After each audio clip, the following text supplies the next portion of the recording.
Na sessão plenária desta quarta-feira, os parlamentares analisaram o projeto dos deputados Samuel Malafaia, Dionísio Lins e Jorge Pisciani, presidente da Casa, que determina que as pessoas feridas em acidentes de trânsito que tenham plano de saúde sejam levadas pelo Corpo de Bombeiros para hospitais conveniados. Se no momento do socorro não for possível identificar se o paciente tem plano de saúde, ele poderá ser transferido do hospital público assim que tiver condições clínicas. A proposta segue para a sanção ou veto do governador. Essa é uma lei para arrumar esse setor, né? Porque o que acontece é o seguinte, toda vez que uma pessoa que tem plano de saúde vai para o hospital público, está tirando a vaga de uma pessoa da emergência. Isso é uma covardia, porque a pessoa que pode pagar tem que ser atendida no hospital particular. E é uma malandragem, vamos dizer, entre aspas, do hospital particular de não dar a cobertura necessária para uma pessoa que tem um plano caríssimo. Também foram analisadas as emendas ao projeto dos deputados Edson Albertassi, Conte Bittencourt, Valdec Carneiro, Flávio Serafini e Jorge Felipe Neto, que altera a lei que trata do quadro de pessoal de apoio das secretarias de Educação e Cultura. O objetivo é atender a uma reivindicação antiga dos profissionais, reduzindo a carga horária de trabalho de 40 horas semanais para 30 horas. A matéria aprovada segue para a sanção ou veto do governador. A jornada já é de 30 horas, mas sempre causou uma intranquilidade aos servidores nas mudanças de governo, porque é um decreto que poderia ser mudado a qualquer momento, de acordo com o desejo do chefe do Executivo.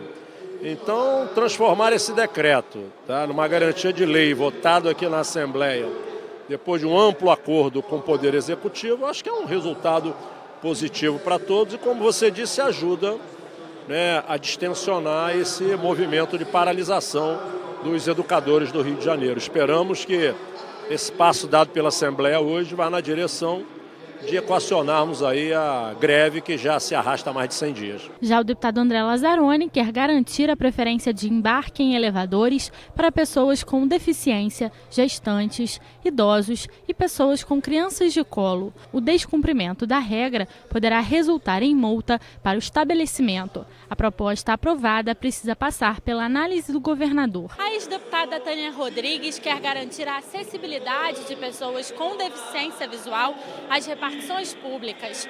A ideia é que sejam instaladas placas em braille identificando os setores. O poder público terá 6 meses para se adequar à nova regra. A proposta foi aprovada em segunda discussão e segue para a sanção ou veto do governador. Os estabelecimentos que utilizarem a distribuição de senha para o atendimento aos clientes serão obrigados a ter avisos sonoros. O objetivo é garantir o melhor atendimento às pessoas com deficiência visual.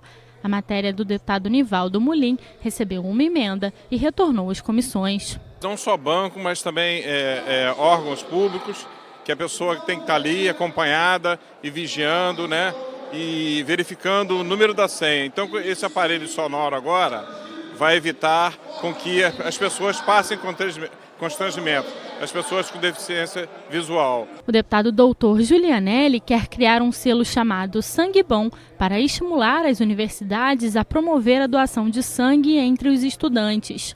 O selo será emitido pelo Hemorrio. A proposta foi aprovada em primeira discussão. Um projeto que concede um selo Sangue Bom para as universidades que estimularem, fizerem campanhas com seus alunos no sentido de substituir o trote por uma coisa mais saudável, que é a doação de sangue.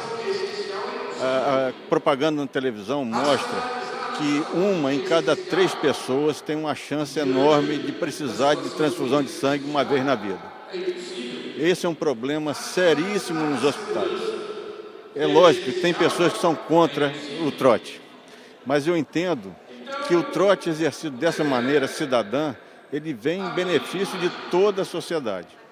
E é uma maneira do estudante começar a participar do contexto da sociedade onde ele vai trabalhar, depois de formado. Também foi analisado o projeto dos deputados Luiz Paulo e Lucinha, que altera a lei que criou o Fundo Único de Previdência Social.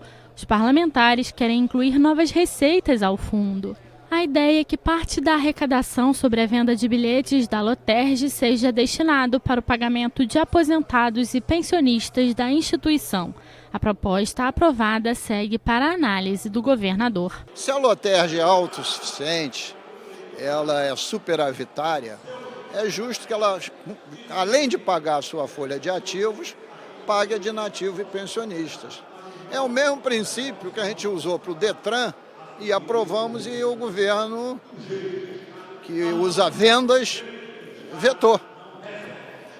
E este princípio é um princípio que um dia os poderes constituídos vão ter que fazer. No expediente final, o deputado Anderson Nogueira defendeu a revisão das leis de concessão de incentivos fiscais do Estado. Sou totalmente favorável à política de incentivos fiscais, mas essa revisão já está deflagrada desde o ano passado. Quando assumi o mandato, já falava sobre esse assunto. Essa é apenas uma das leis que precisa ser revisada e a gente precisa incrementar os instrumentos de transparência. Sem isso, não tem como continuar como a coisa está sendo conduzida, pela crise que o Estado do Rio tem, mas principalmente por essa ausência de transparência nesses dados do Estado. O deputado Paulo Ramos apresentou uma proposta de emenda à Constituição para proibir a privatização da SEDAI. Apresentei um projeto de emenda constitucional proibindo a privatização da SEDAI, mas apresentei um outro projeto de lei para que um mínimo de 80%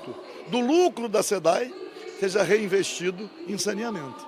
Vamos ver que o governo que está em dificuldade financeira não pode vender uma empresa que dá lucro. A deputada Ana Paula Rechuan disse que é a favor da aprovação de um projeto que inclui psicólogos nas equipes dos médicos de família. A população, hoje, se você for avaliar os estudos, 70% das pessoas têm algum nível de estresse, ou depressão, ou algum acometimento emocional. E essas alterações podem levar a doenças, principalmente a doenças cardiovasculares, e também a gente sabe já que a depressão e o estresse aumentam o risco de câncer. Então, se nós conseguirmos tratar essa população, cortar esse círculo vicioso que causa estresse, pânico, com certeza algumas doenças vão deixar de acontecer. Então, aprender a lidar com o estresse, aprender a lidar com o mundo moderno, vai fazer com que nós possamos prevenir doença. E o papel do programa da saúde da família é a prevenção. Então, eu acho que hoje, na sociedade moderna, esse profissional é de suma importância dentro dos programas, dentro da estratégia da saúde da família. Os deputados Jânio Mendes e Conte Bittencourt defenderam o decreto de calamidade pública do governo. O decreto ele é específico. Ele versa sobre uma situação de calamidade em razão de um fato concreto que estamos pela frente, que é o compromisso do Estado com as Olimpíadas. Ele versa sobre a redução de serviços essenciais para que o Estado possa atender essa demanda.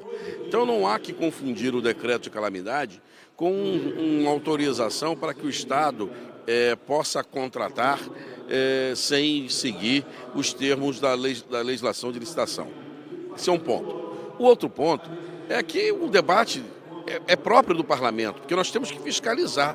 O Rio vai receber 2 bilhões e 900 por conta desse decreto, vai receber também aí o benefício de não pagar a sua dívida até o mês de dezembro, o que significa mais 3 bilhões de reais, são 6 bilhões. Nós temos um compromisso com as folhas de pagamento e com os serviços essenciais, saúde, educação e segurança, então cabe-nos fiscalizar para que esses recursos possam regularizar o pagamento pessoal e regularizar os serviços essenciais que a população tanto necessita. O governador não tinha outra saída.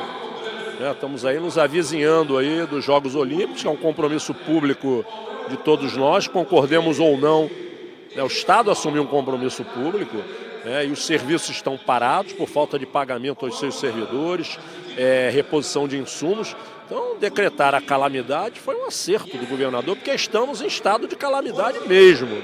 E uma forma concreta, dentro do que estabelece a Constituição, de você conseguir recursos extras para começar a equilibrar o serviço do Rio de Janeiro. A população está sofrendo muito.